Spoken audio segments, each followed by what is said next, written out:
Kenapa kolbu itu menjadi spesial? Karena yang punya akses kepada yang maha spesial itu hanyalah kolbu. Bahasa Arabnya, fa'innahu al-alimu billah. Yang kenal Allah itu cuma si kolbu. Kalau otak ini dia nggak kenal Allah. Jantung yang bentuknya seperti buah sanubar itu dia juga nggak kenal Allah. Yang kenal Allah itu bernama kolbu rohani. Yang dulu semua kita pernah bertemu dengan yang menciptakannya. Sebagaimana disebutkan dalam surah Al-A'raf, alastu bi rabbikum qalu bala syahidna. Jadi Allah itu pura-pura nanya sama kita ya. Alastu, bukankah aku Rabbmu? Rabb di situ artinya yang ciptain kamu, yang ngatur kamu, yang buat kamu sekarang. Apa jawaban semua roh? Qalu bala syahid. Qalu itu artinya mereka. Berarti semua roh. Jadi Donald Trump ada di situ, Ahok ada di situ, ya, Jokowi ada di situ, Prabowo ada di situ, Habib Rizik ada di situ. Semuanya ada di situ. Semuanya. Saya ada di situ, antum ada di situ. Ada semua di situ, ya. Lalu apa kata mereka? Syahidna, kami betul-betul menyaksikan ya Rabb. Syahidna itu beda dengan ra'ayna atau nazarna. Syahidna itu betul-betul udah ada buktinya. Itu disebut syahidna. Kami betul-betul telah membuktikan bahwa engkau ini Allah. Maka ketika ada ayat di surah Ali Imran, syahidallahu annahu la ilaha illa huwa wal malaikatu wa ulul ilm qa'iman bil qisti, sampai akhir ayat. Kalimatnya syahidah. Ternyata yang bersaksi itu bukan hanya roh. Yang memulai bersaksi adalah Allah itu sendiri. Syahidallah. Allah bersaksi. Malaikat bersaksi. Lalu orang-orang yang berilmu bersaksi. Yang berilmu itu siapa? Itulah si kolbu. Makanya kemudian dia ditaruh setelah malaikat. Jadi jika antum itu kenal Allah, dia langsung wow, dan setelah malaikat. Itu sebabnya orang-orang yang kenal kalbunya kenal Allah. Ditulis dalam kitab ini, man arafa qalbahu arafallah. Yang kenal kalbunya karena kalbunya dulu pernah ketemu Allah, maka dia akan kenal lagi Allah. Yang sudah bisa mengingat kalbunya, dia akan bisa mengingat Allah. Maka beliau ukur kita itu sebenarnya sudah ingat Allah atau belum. Diukurnya sudah ingat kalbu atau belum. Gimana cara mengukur yang paling sederhana? Tinggal sholat, takbir, lalu pikiran apa yang paling dominan saat kita sholat. Jika kalbu itu bergantung ingat kepada yang punya kalbu, berarti dia sudah kenal Allah. Tapi kalau masih mikirin A, B, C, D, sholat kok mikir? Sholat tuh gak mikir, sholat itu zikir. Coba cek ayatnya, surat Thaha ayat 14. Aqimis salata lidzikri. Dirikanlah salat untuk mengingatku. Tapi ayat itu diulang dengan pernyataan, innani anallah la ilaha illa ana fa'budni. Sungguh akulah Allah. Jadi Allah mengatakan innani anallah. Jadi sebenarnya menggunakan kata ana itu Allah sendiri. Ana Allah, ya. Ana Allah. Akulah Allah. La ilaha illa ana. Apa arti ilah? Apa bedanya dengan Rabb tadi? Ilah itu artinya banyak sekali. Tergantung itu kita anggap ilah dari kata walah atau dari kata ya, apa, macam-macam ya. Akhirnya para ulama menyimpulkan ilah itu berarti ketaatan, kepatuhan. Ilah itu saya patuh sama orang, itu jadi ilah saya. Gitu. Apalagi ilah itu berarti hub, cinta. Ciri-ciri orang yang jatuh cinta kepikiran mulu. Maka kalau kita sering ingat sesuatu, ngecek sering ingatnya, bawa sholat. Lebih banyak ingat apa setelah takbir sampai assalamualaikum, itulah ilah yang ada di sini. Itu yang kemudian dihilangkan di situ, di ayat itu. La ilaha illa Ana. Tidak ada ilah selain aku. Maksudnya, jangan kamu cinta selain aku. Jangan kamu patuh kepada selainku. Terjemahan Sanskertanya sembah. Sembah itu artinya respect. Apa arti respect? Hormat. Maka kata sembah di kampung saya, sembah kami sampaikan kepada Dato. Itu artinya bukan menyembah. Artinya ta'abbud, ubudiyah, itu dibedakan. Sembah di situ artinya hormat. Nah, inilah persoalan yang menjebak banyak orang. Akhirnya dia benci kepada sahabatnya, benci kepada ulama yang menerjemahkan Al-Quran. Kenapa di Quran kata ilah diartikan Tuhan? Oh, itu nggak benar. Tuhan itu pimpinan dewa. Kamus mana gitu? Ya. Akhirnya di Masjid Majestic lantai 4 itu ada tulisan tiada Tuhan selain Allah, ditulis di depan, dicoret sama orang yang sok tahu itu. Lalu dia tulis sendiri pakai spidol jelek banget, ilah. Tiada ilah selain Allah. Kan jadi lucu. Ini memundurkan terjemahan. Jadi bolehkah menerjemah ilah menjadi Tuhan? Ulama kita yang lebih dulu kenal Islam siapa? Ulama itu yang nyorek itu ulama nggak tuh? Ya, dosa besar dia itu. Karena dia sudah memburukkan, merusak pandangan di masjid. Ngaji dong ya. Jangan cuma ke satu ustadz yang mengatakan yang nggak lolos bahasa Indonesia itu ya. Kalau kita nggak kuliah di Indonesia, nggak nyantri di Indonesia, cuma belajar di luar, pulang kursus aja lagi ya. Jangan nyala-nyalain terjemahan yang sudah dibuat ulama. Ulama yang sudah 20 tahun ngaji di Madinah, di Mekah, namanya Syekh Abdul Rauf Al-Jawi As-Singkili, ya. Singkil ya. Itu Aceh sono. Itu 20 tahun ngaji di Mekah, Madinah. Gurunya ahli hadis bernama Syekh Ahmad Al-Qushashi dan murid beliau, asisten beliau namanya Al-Qurani. Itu muhaddis kabir. Semua ahli hadis kalau punya silsilah ijazah hadis pasti nyambung sama orang ini, dua imam ini. Ya. Itu Syekh Abdul Rauf nulis kitab terjemahan, ya, Terjumanul Mustafid atau apa namanya ya. Sudah ada yang nulis itu. Ditulis kalimat terjemahan la ilaha itu tiada yang berhak disembah. Kadang tiada Tuhan, ada semua. Rob itu Tuhan, diterjemahin semua. Biasa kok.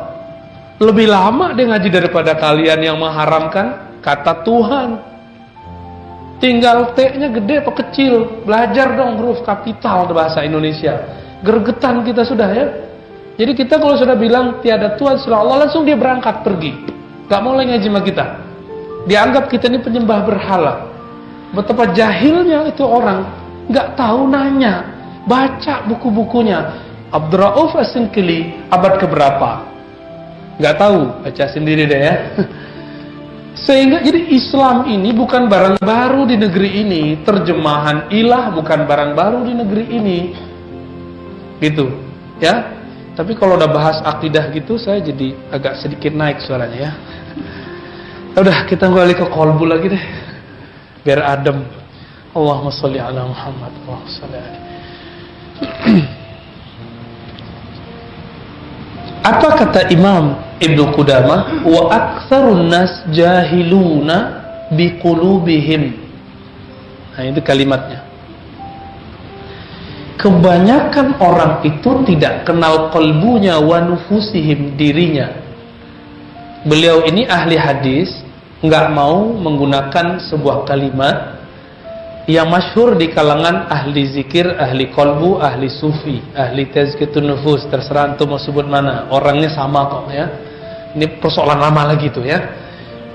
Gengsi nyebut tasawuf pakai istilah tazkiyatun nafs, isinya sama. Apa kata mereka? Man arafa nafsahu faqad arafa rabbahu. Karena beliau sensitif dengan kata-kata itu, siapa yang kenal diri, kenal Rabbnya, beliau ganti. Man arafa qalbahu arafa rabbahu. Siapa yang kenal kalbunya, maka dia kenal Rabbnya. Tapi isinya sama nggak tuh? Sama. Bedanya beliau nggak bilang hadis karena beliau ahli hadis. Nah, ini PR. Kalau antum ahli hadis, ada orang salah nyebut hadis, nggak usah ditahzir. Nggak usah ditahzir. Wasiat bil haq, bis sabr. Nggak langsung ngamuk-ngamuk, ya. Nggak langsung bilang zindik, itu jahil, nggak usah bilang gitu. Langsung bilang mohon maaf, ini hadisnya tidak sahih. Gitu. Selesai itu. Kalau dia nggak terima, baru kita bilang ente baru jahil gitu. Tapi kalau udah kita kasih tahu, kita bilangin baik-baik, pakai cara lo bilanginnya. Orang-orang ahli tasawuf itu, ahli thariqat sufi itu mereka ahli kolbu. Maka sentuh kolbunya. Jangan singgung amalannya. Mazhab fikih dia sudah beda sama kita. Sekali singgung mereka, antum ngomong kolbu aja dia nggak terima. Gitu. Ini yang terjadi pada Ustadz favorit antum semua, Ustadz Abdus Somad. Ustadz Abdus Somad kurang sufi apa? Kurang ahlu sunnah aswaja apa? Tapi karena beliau cuma ngomong khilafah, langsung kawan kita yang satu lagi nggak seneng gitu ya. Itu aja masalahnya. Padahal sama fikihnya, sama akidahnya, sama. Nah, ada beliau sensitif. Nah, semoga ini selesai semua lah ya. Di kalangan yang memfavoritkan Ustadz, jangan terlalu emosional juga ya, santai aja. Lalu dikatakan oleh beliau, kenapa orang tidak bisa langsung kenal dirinya? Emang di Quran sudah dibilang, sudah dikatakan bahwasannya Allah yahulu bainal mar'i, ya, antara mar'i dengan dirinya. Memang sudah ada kalimatnya, yahulu bainal mar'i wa qalbi. Antara sisi dia intelektualnya dengan kolbunya memang kadang dipisah.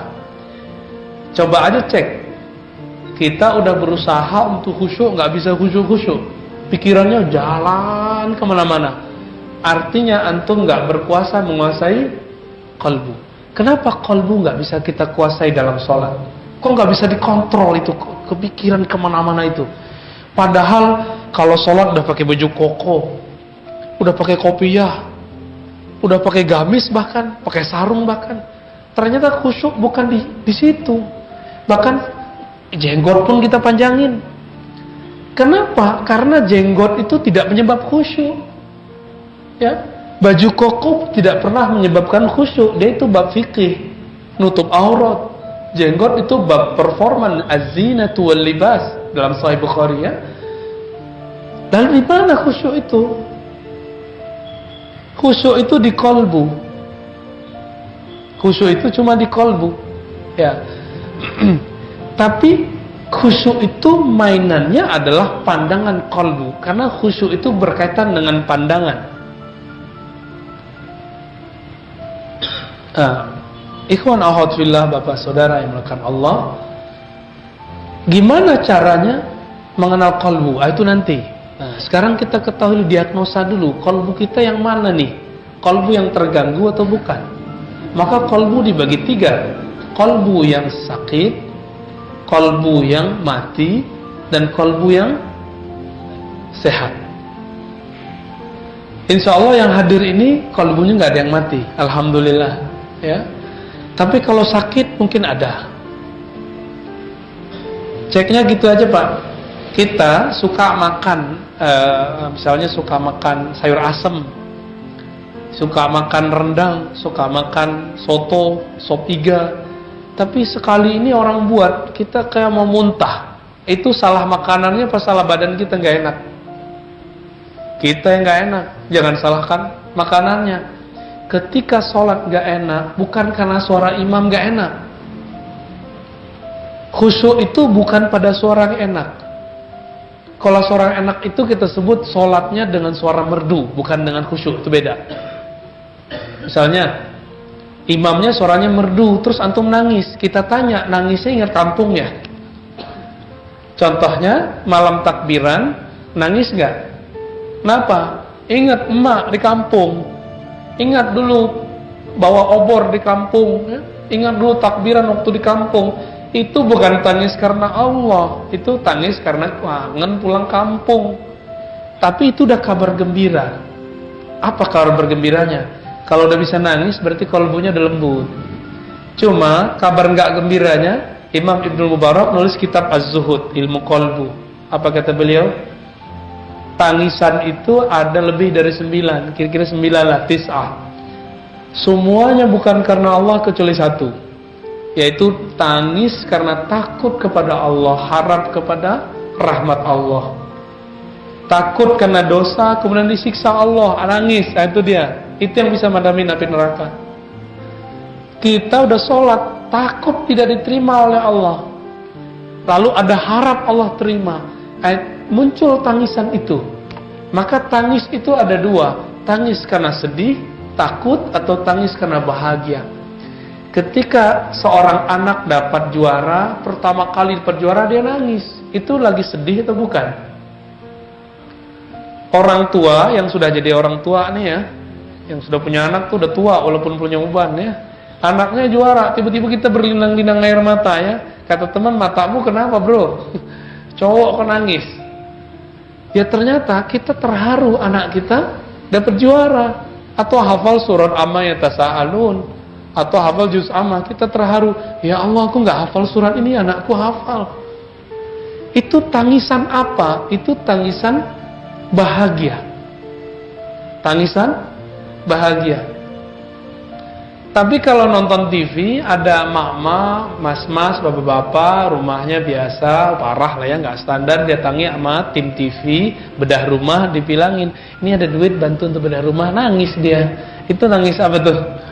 Tapi sebelum itu, dia nangis juga, ditanya, berapa penghasilan sehari Pak, Bu? Dia nangis juga. Nangis kenapa? Hidup kayaknya susah banget. Jadi antara nangis sedih sama nangis senang dapat duit, dekat sekali.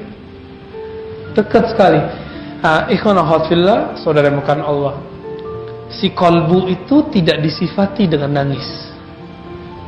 Nangis itu efek di badan, efek di mata. Kolbu itu dia disifati dengan apa? Yang tadi, bahagia atau sedih. Tapi kalau nangis itu di luar. Kenapa kita terhalang untuk mengakses kalbu sehingga kita tidak bisa mengenal yang punya kalbu, yaitu Allah Ta'ala? Jawabannya sederhana. Di sini banyak sekali ya disebutkan perumpamannya. Kita bisa ringkas kembali ke karya Imam Ghazali. Imam Ghazali mengatakan, menukil sebuah hadis dari Nabi SAW, sesungguhnya syaitan laula yahumuna ala qulubi bani Adam, seandainya syaitan itu tidak menutupi kalbu manusia. Kita manusia bukan? Manusia ya. La nazaru ila malakutis sama, tentu mereka akan tembus pandang melihat alam kerajaan langit. Di langit sana ketika Nabi Mi'raj, di langit pertama ketemu Nabi Adam alaihi salatu wassalam. Langit kedua Nabi Isa dan temannya Nabi Yahya. Terus sampai ke langit ketujuh ketemu Nabi. Benar gak? Berarti di sana, di langit sana yang gaib itu ada para malaikat, ada para nabi alaihi salatu wassalam. Maka jika antum sudah diberikan kebeningan kalbu, akan dikasih hadiah oleh Allah Ta'ala, bertemu mereka, bertemu Rasulullah Sallallahu Alaihi Wasallam dalam kalbu. Ini yang dikatakan oleh Rasulullah, man ra'ani fil manam faqad ra'ani. Siapa yang sudah bening kalbunya, dia akan tembus melihat ke langit sana, tembus melihat alam lana, sehingga dia memandangku. Ketika dia memandangku, itu benar-benar aku. Fa inna syaitan la yatamassalu bi, karena syaitan tidak bisa menyerupai aku. Tapi kenapa kita tidur kok nggak lihat Rasulullah? Kok yang terlihat Avanza lagi, ya, Alphard lagi, Pajero lagi, rumah lagi, proyek lagi, ini lagi. Kenapa itu yang muncul? Nggak usah sedih. Kita lagi proses untuk menghilangkan donado itu noda. Noda itu yang terpancar, itulah yang tampak.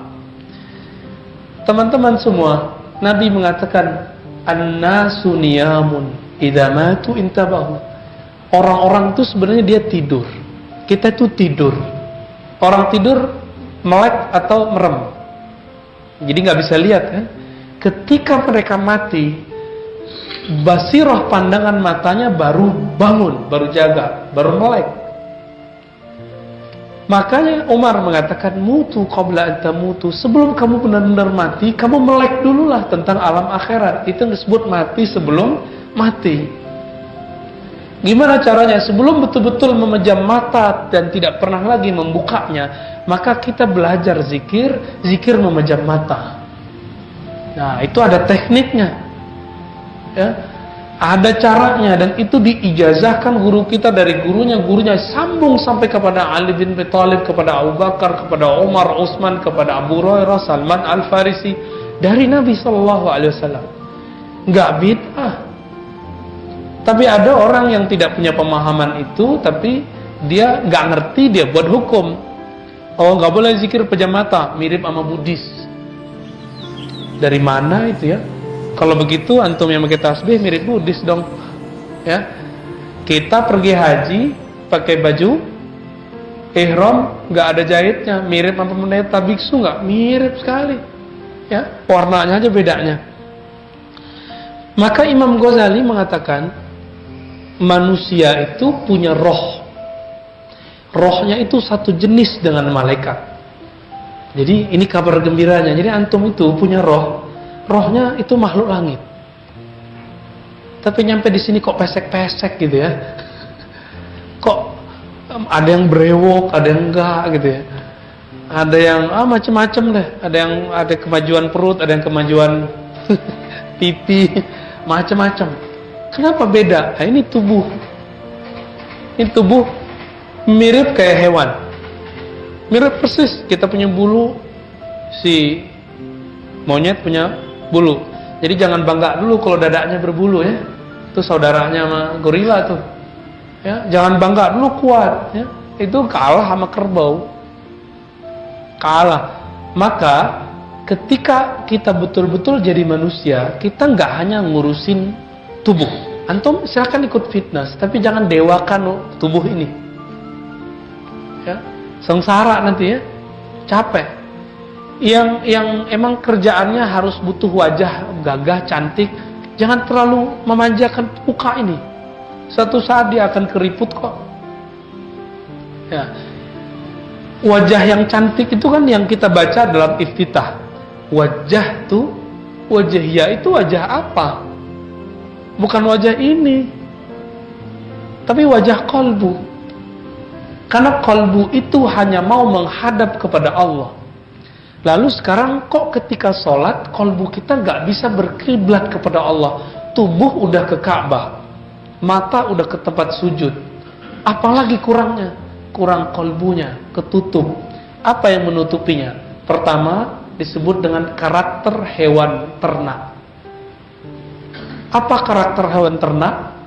Hewan ternak itu ada pada kita, suka makan, benar nggak? Suka makan, minum, ngoceh, ya itu burung-burung kalau udah kenyang ngoceh aja tuh ya, yang itu ya, bertweet itu ya. Sekarang jadi Twitter. Apalagi mohon maaf, aktivitas seksual itu bagian dari hewani.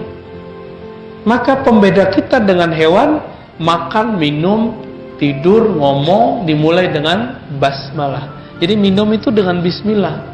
Bahkan Nabi mengajarkan orang sudah menikah hubungan spesial pakai bismillah supaya beda dengan al-an'am itu, karakter hewan itu. Nah, siapa yang sudah mulai melakukan itu dia sudah nggak hewani lagi. Antum udah nggak sama lagi sama hewan. Nah, semoga kita mulai dari pagi tadi lebih banyak basmalahnya. Bismillah mau jalan, bismillah mau makan. Jadi beda hewan dengan manusia yang kenal Allah. Makan apa?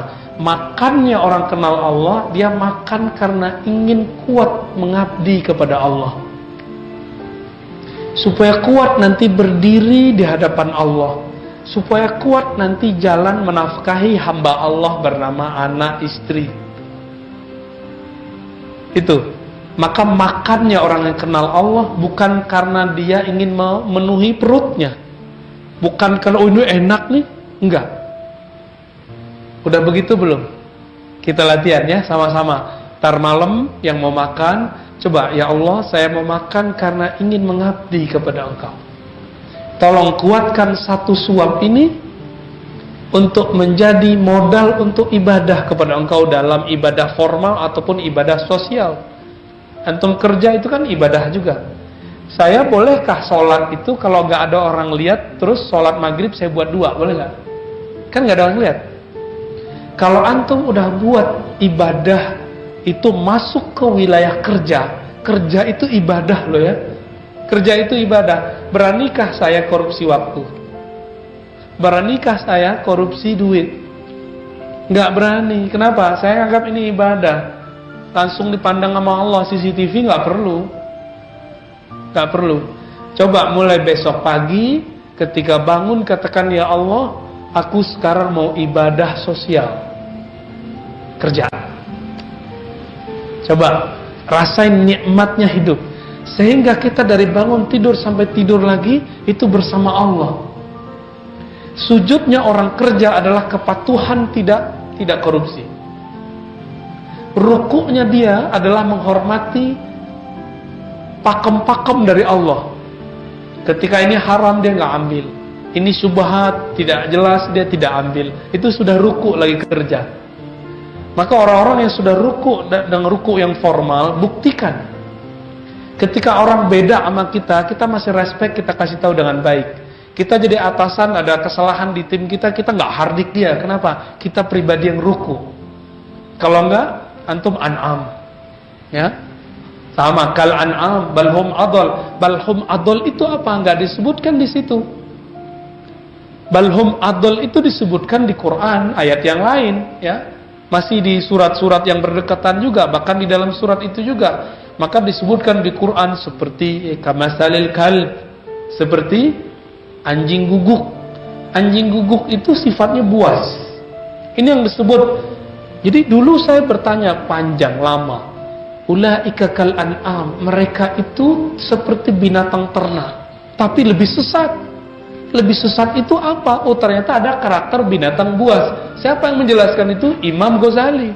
Itu cerdasnya Imam Ghazali. Yang sekarang orang bilang Ghazali sesat. Ghazali itu dia mau memuntahkan filsafat tapi nggak bisa. Antum itu sok tahu tentang Ghazali. Justru Ghazali itu yang mensterilkan falsafah. Kalau nggak ada Ghazali, semua filsafat haram semua hari ini. Teman saya mengharamkan filsafat, ternyata dia masih belajar salah satu bagian filsafat. Apa itu? Matematika filsafat loh ya. Dia haramkan mantik, tapi dia belajar matematika. Itu namanya mengharamkan apa yang dia makan sendiri. Kan banyak sekali ya. Dulu teman-teman saya di kedokteran, kebetulan saya baru pulang dari kedokteran Unan yang di Padang. Itu mereka banyak soleh-soleh lah ya. Tapi dulu kita punya teman orang kedokteran, dia haramkan filsafat dan mantik. Saya bilang, kamu tahukah sejarah filsafat kedokteran? Gak tahu. Kamu tahukah Ibnu Sina itu siapa? Itu filosof.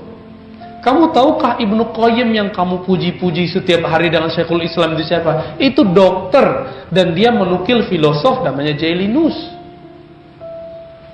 Nah, maka Ghazali ini cerdasnya bisa mengeluarkan teks-teks yang rumit. Jadi siapa itu balhum adol? Ini yang disebut. Jadi ada karakter buas. Karakter binatang buas. Kalau buas itu karakternya apa? Makanannya diambil, dia marah. Ya. Orang yang dia suka diambil, dia terkam. Nah ini. Jadi kalau coba cek ya, kita ini semua punya itu. Setiap hari mungkin naik turun. Coba aja naik motor, naik mobil, naik angkot, naik bus, naik MRT. Karena udah MRT kita sebut aja ya. Akhirnya misalnya kita didahuluin orang, kesenggol orang emosional. Nah, itu udah buas itu. Ya. Pernah lihat ayam rebutan betina, ayam jantan rebutan betina? Pernah lihat? Itu ayam lagi memerankan buasnya. Pernah lihat kucing garong lagi berebutan? Jadi jantan ngeliat betina berebutan, dia kelahi. Lihat sudah lihat? Itu yang disebut buas. Yang disebut buas. Maka teman-teman semua, ini yang membuat kalbu kita tidak bisa langsung mengakses kepada Rabbul Arwah, kepada yang menciptakan kalbu, ciptakan roh. Ini karakter itu. Makanya Allah mensyariatkan puasa. Puasa itu untuk dua jenis. Apa kata Nabi SAW? Ya, puasa itu apa tadi? Nahan makan ya. Nah, itu puasa untuk nggak jadi hewan ternak. Kita semua bisa, Pak. Kita semua bisa. Biar nggak jadi hewan ternak, cukup puasa dari pagi sampai sore. Tapi ternyata di hadis Imam Bukhari dan Muslim, Nabi berkata, "Idza kana saumu yaumu saumi ahadikum." Jika pada hari kamu berpuasa, ada orang qatalahu, ingin ngajak dia tengkar. Apalagi? Au syatamahu, ngajak perang mulut, dihardik, ngajak debat. Apa kata Nabi? Falyaqul inni shaim. Katakan aku shaim. Maka shaim di situ sudah masuk ke puasa dari karakter buas. Puasa dari karakter buas. Udah puasa dari karakter buas belum? Emosional. Sudah belum? Belum? Sudah? Ya? Nah, cek aja sendiri ya. Nah, dalam hal ini maka Imam Ghazali, ya Imam Ibnu Jauzi, Ibnu Qudamah yang mengikhtisar kitab ini kemudian mengatakan, nah, inilah yang disebut madakhil iblis. Nah, maka nanti ada karakter ketiga, karakter syaitaniyah. Sukanya apa? Sukanya nipu, sukanya manas-manasin orang, besar mulut tapi penakut aslinya. Nah ini, kalau karakter itu ada pada seseorang, kalau dia jadi politisi, dia jadi politisi syaitani. Dia suka bikin gaduh, jadi provokator. Jadi provokator. Kalau dia ustadz, dia bikin gaduh jamaah. Ada juga ustadz syaitani itu ada, bikin gaduh jamaah. Ya, semoga kita nggak ada itu semua. Nah, maka mesti ini dipuasakan juga. Tapi puasa ini bukan dengan puasa fisik atau puasa emosional tadi. Puasanya cuma satu. Memuasakan pikiran dari banyak pikiran, lalu mengaktifkan kalbu untuk zikir. Mana dalilnya? Dalilnya ada di hadis, ada di Quran ya. Kalau di Quran kan banyak. Ala bidzikrillah tatma'innul qulub, kita sudah tahu semua. Surah Ar-Ra'd ayat 28. Kalbu hanya tenang, steril kalau dia nyebut nama Allah.